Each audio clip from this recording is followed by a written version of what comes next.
How's it going, YouTube? Easy Tabletop Dad here, coming to you with another edition of 10-Minute Text. And today, we're going over Mono White EDH, Odric, Lunarch Marshal. We've got a couple different synergies going on in this deck. We've got a human tribal theme going on. We've got a soldier tribal theme going on. We've also got an angel sub theme going on. Got an infinite combo built in there to help us with the win. And we've also got several planeswalkers that go along with our themes. So let's take a look at what we got going on inside here. Starting off with our ramp. We got our several pieces of ramp here.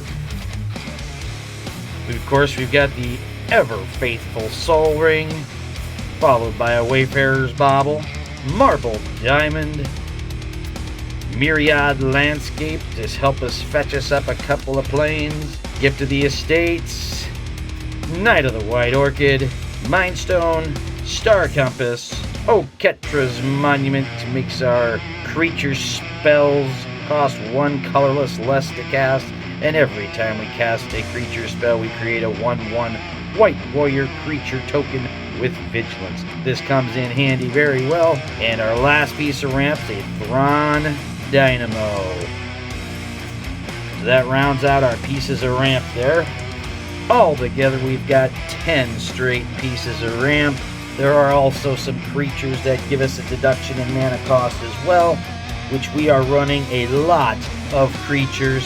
This deck sports 32 creatures. We're going to go over the ones that synergize with our human/soldier synergies. We've got Kytheon, which will able to flip into a Gideon Planeswalker. We've got Metallic Mimic,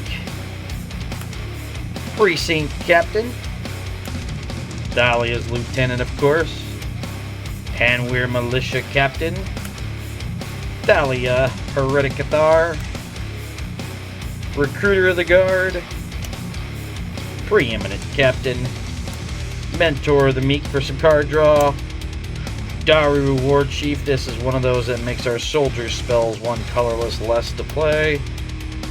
Captain of the Watch, Darian, King of Keldor. And that rounds out our human/soldier synergies. Now another human we've got here is Mother of Ruins, gives some protection. Grand Abolisher, make our opponents suffer a little bit. Bygone Bishop to make some clues for some card draw. Going along with our commander, we've also got several keyword soup cards, like Resplendent Angel for flying. Also has lifelink if you activate its ability. Gisela has flying first strike and lifelink. Sublime Archangel has flying and exalted. Linvala has flying. Radiant Archangel has been errated to say flying and vigilance. We've got the Herald of War with flying, and it also makes our angel and human spells cost one less to cast for each counter on it.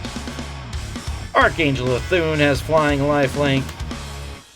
Angel of Invention has flying vigilance and lifelink. A Chroma Vision of Ixidor has flying first strike, vigilance, and trample, and just like our commander, spreads the wealth for having a bunch of keywords. Angelic Arbiter, again, to make our opponents suffer a little bit. Angel of Glory Rise for some mass reanimation. Heliod Sun Crowned to go infinite with our Walking Ballista. We've got Heliod God of the Sun as well. Oketra the True with double strike and indestructible. Sun Titan for some recursion. Got the Vigilance as well.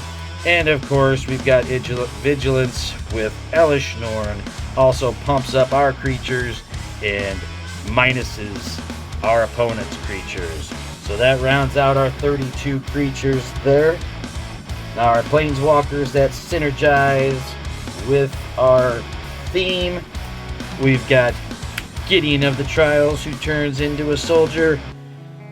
Gideon ally of Zendikar, makes some knight allies, but also turns into a soldier himself.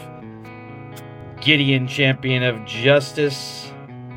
Again, he turns into a soldier that's indestructible, which with our commander out would spread that wealth across all of our creatures that we have out on the battlefield. Elspeth, Knight Errant, makes 1/1 white soldier tokens. Nahiri, the Nithromancer, makes 1/1 core soldier tokens. And Elspeth, Sun's Champion, makes 3 1/1 white soldier tokens.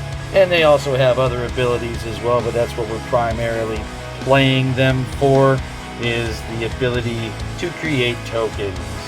And why do we care about tokens? Well, because inside of our deck we're also running an Anointed Procession to double up our token effects. We've got land tax, which is another form of not necessarily ramp, but it gets the lands out of our deck and into our hands. We're running an Enlightened Tutor to help find our land tax or our Anointed Procession. Removal-wise, we're running the standard Path to Exile, Swords to Plowshares, running the Council's Judgment, Generous Gift, and our board wipes, we're running Wrath of God, Dusk Till Dawn, Martial Coup, and Mass Calcify to destroy all non-white creatures. If we do happen to get some of our own creatures in with those board wipes, we've also run 1 copy of Resurrection in the deck. Take a creature from your graveyard and put it directly into play, although it does not give it haste. Last but not least, we've got some few artifacts, utility artifacts in Skull Clamp, Basilisk Collar to give some more keywords, Smuggler's Copter to give us some card filtering, Howling Mine to give everybody else some card draw. Now we're running a majority of planes in this deck. Altogether, our deck is running 23 planes. I personally have these foiled out, with the exception of some of the full arts that came out of Double Masters. We're running the awesome Unlands from John Avon, and then we're also running these lands here from Zendikar. And last but not least, our utility lands to round it out. We've got our utility lands that'll produce white mana. We've got a Myria the Sky Ruin, Wimbrisk Heights, Drifting Meadow can be cycled, Karoo Land can be tapped for 1 in the colorless, Secluded Steppe can be cycled, Cavernous Souls to help name a creature type, Nykthos Shrine of Nyx to pump us out a bunch of white mana, and to counter our opponents, see what they're doing, we've got the Strip Mine, we've also got a Cathedral of War, little Exalted there, Haunted Fengraf, Temple of the False God for a little ramp, and Reliquary Tower rounds it out. Now this is one of the first commander decks that I ever decided to tune and sink a lot of money into. So I've got a lot of experience playing this deck. It's a very fun deck to play. It's also a very relatively easy deck to play. So a lot of times I will let my younger children play with this deck as I teach them how to play Magic, and especially Commander. Leave a comment down below what you would do differently. Leave a comment down below what do you like about the deck. Do you run a monocolored deck of your own? What's your favorite color to run in EDH? Let me know. Appreciate you watching this latest deck tech from Tabletop Dad. Have fun playing your tabletop games, and God bless.